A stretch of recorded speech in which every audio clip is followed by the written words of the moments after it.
بسم اللہ الرحمن الرحیم۔ اگر کوئی شخص روزہ دار ہے اور روزے کی حالت میں اس کا آپریشن ہو رہا ہے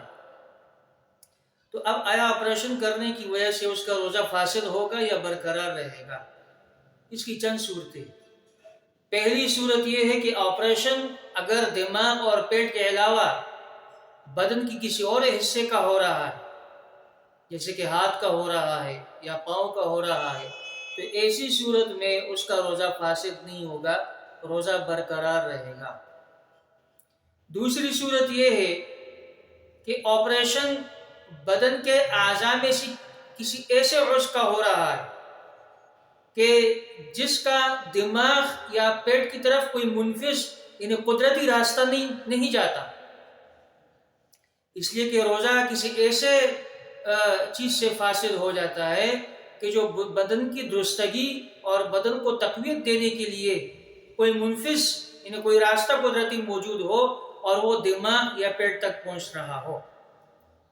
تو ایسا اگر کوئی منفذ موجود نہیں ہے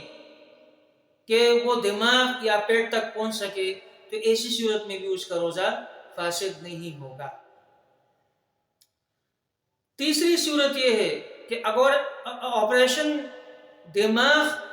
اور پیٹ کا ہو رہا ہے اور ایسی صورت میں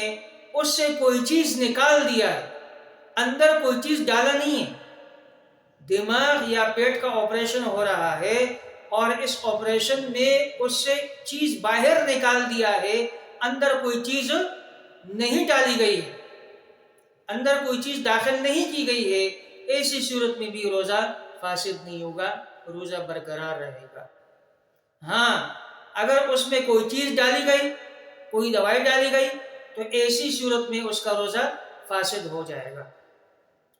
اسی طرح اگر معدے کا آپریشن ہو رہا ہے اور کوئی عضو سرجری کے دوران باہر نکالا اور پھر واپس معدے میں اسی جگہ پر فٹ کر دیا دوبارہ، تو ایسی صورت میں روزہ فاسد ہو جائے گا۔ اسی طرح اگر دماغ اور پیٹ کا آپریشن ہو رہا ہے اور پھر